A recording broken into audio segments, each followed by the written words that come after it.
વટાણાની season જાય એ પહેલા આ વટાણા ઢોકળા એકવાર જરૂરથી બનાવજો. ખરેખર બહુ જ પોચા અને બહુ જ સ્વાદિષ્ટ બને છે. એકવાર તો આ રેસીપી જરૂરથી ટ્રાય કરજો. ઢોકળા બનાવવા માટે 3 વાટકી જેટલી સોજી લેવાની છે, 1 વાટકી જેટલી દહીં લેવાની છે અને 1 વાટકી જેટલું આપણે પાણી ઉમેરવાનું છે. હવે બધાને આપણે સરસ રીતે મિક્સ કરી દઈશું. એકદમ સરસ મિક્સ થઈ જાય પછી આપણે આટલું ઘટ બેટર બનીને રેડી થઈ જશે. એટલે ફરી એમાં 1 વાટકી જેટલું પાણી ઉમેરીશું અને ફરી બધાને સરસ રીતે મિક્સ કરી દઈશું. જો કંઈક આવું સરસ બેટર બનીને રેડી થઈ જશે.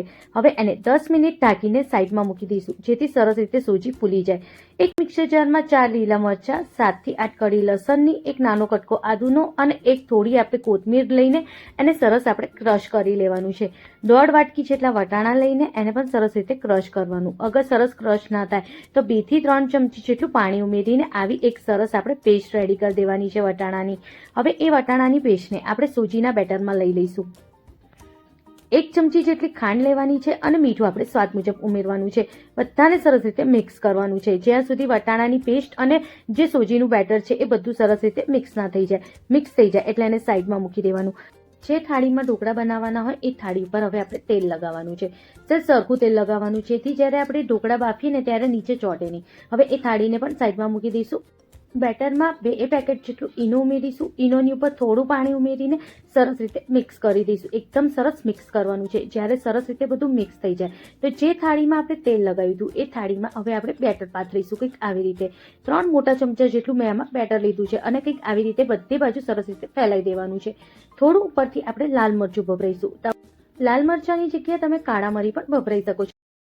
અને હવે એને આપણે 15 મિનિટ માટે સરસ રીતે સ્ટીમ થવા દઈશું. જ્યાં સુધી એ સ્ટીમ થાય ત્યાં સુધી એક સરસ ચટણી બનાવી દઈએ. એકદમ ચટાકેદાર અને એકદમ સરસ, જે આપણે એકલા ઢોકળા સાથે નહીં પણ હાંડવા સાથે બી ખાઈ શકીએ, ભજીયા સાથે બી ખાઈ શકીએ એટલી સરસ ચટણી. 7 થી 8 નંગ જેટલા આપણે જે લાખા લાલ મરચા આવે છે સૂકવેલા એ લેવાના છે. એને ગરમ પાણીમાં 2 મિનિટ માટે આપણે ઉકાળવાનું છે જેથી એકદમ સોફ્ટ થઈ જાય, જેથી આપણે જ્યારે એને ક્રશ કરીએ તો સહેજ બી કડક ના લાગે. બસ આવી જ રીતે 2 મિનિટ થઈ જાય તો ગેસની ફ્લેમ બંધ કરી દેવાની. હવે એને સહેજ ઠંડા થવા દેવાના. સહેજ ઠંડા થઈ જાય એટલે આપણે એને લઈ લેવાનું અને મિક્સર જારમાં ઉમેરવાનું. હવે એની જોડે 10 થી 12 નંગ જેટલા આપણે લસણ લેવાની છે, 1 ચમચી જેટલું લાલ મિર્ચ પાવડર, અડધી ચમચી જેટલું ધનિયા જીરું પાવડર, થોડું સ્વાદ મુજબ આપણે મીઠું ઉમેરવાનું અને 3 થી 4 ચમચી જેટલું પાણી ઉમેરીને સરસ ક્રશ કરવાનું.